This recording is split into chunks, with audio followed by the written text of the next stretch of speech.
Our final reading from the book of Tobit that we listen to today has us returning with Sarah, his wife, back to Nineveh, the city where his father Tobit is enslaved, really, we would say, a part of the Jewish community that has been abducted and taken there.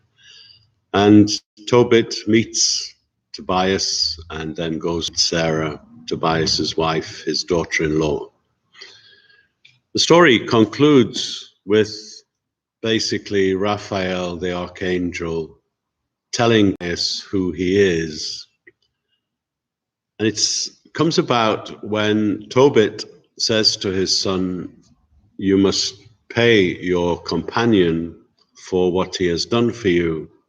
And Tobias comes across as being somebody generous. He says, "Give him twice what you offered to give him in the first place, if he would accompany you on your journey." And so Tobias tries to be generous. In actual fact, he comes to realize that no matter what his generosity might be, it pales into insignificance compared to what Raphael has done for him. Raphael has not just been his companion. Raphael is the one who was there to break the curse of Sarah, his wife, whose previous 7 husbands had all died. Raphael is the one who brought healing to Tobit.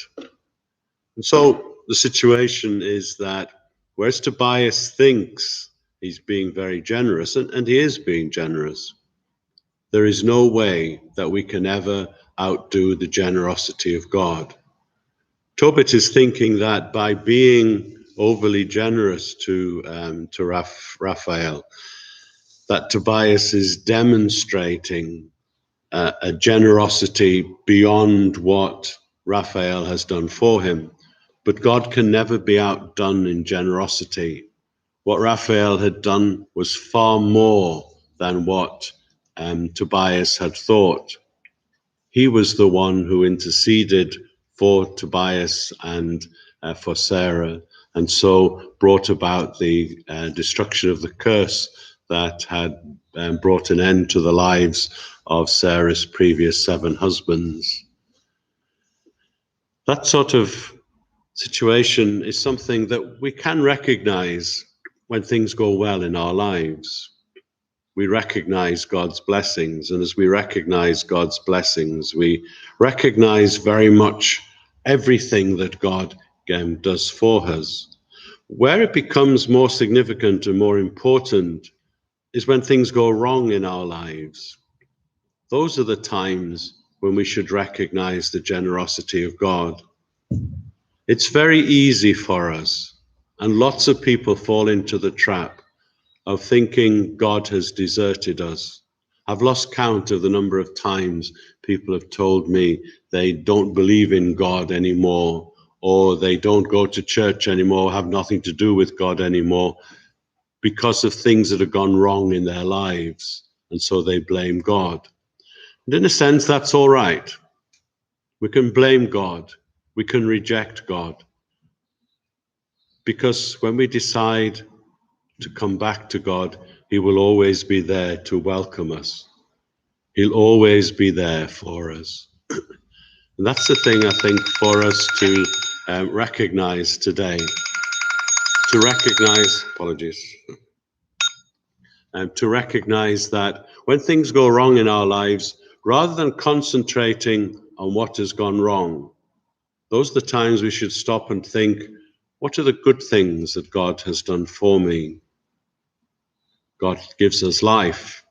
If God forgot about us for a fraction of a second, we would cease to exist. It's simple and straightforward. And although there are things that go wrong in our lives that are very serious, they're not all encompassing. There's always something somewhere where we can recognize God's blessings. There are people who've done that in very extraordinary ways. A simple example would be I took piano lessons for a while with a friend of mine, and really I was never very good. And I would play a piece or try to play a piece, and he would always search for one bit of it that was good. So I would play 16 bars, and he would say, I liked the way you play bar 9. In other words, the rest of it was rubbish, but you seem to get it right at that particular point. And that's the secret of our lives. Rather than concentrating on the bad things, no matter how bad they are, no matter how all expansive they are, to search for what is good, to search for what is positive. I remember, I think it was the bombing of Coventry Cathedral, where after the bombing and basically the cathedral was obliterated, a stone was found. And on the stone, I think, was the word phoenix. The thing about a phoenix is it will rise again. And Coventry Cathedral did, much the same as Notre Dame Cathedral, which was very badly burnt a number of years ago. It was it was rebuilt. I'm not quite sure whether it's finished the rebuilding yet, but that was the determination to be positive about it. Often we concentrate on the things that are negative, and sometimes we even go searching for the things that are negative. It's the things that are positive that are important. Sometimes those positives are hard to find. Other times they're staring us in the face, but we keep our eyes closed to them. Nobody can ever be outdone in generosity by God. We should concentrate on all the good things that God does for us, even in times of difficulty. There is always light at the end of the tunnel. The blessings of God are always there. It's just that sometimes we find it hard to see them, find it hard to recognize them. So I hope you have many blessings today. And even if something goes wrong, remember, God is always there. God bless.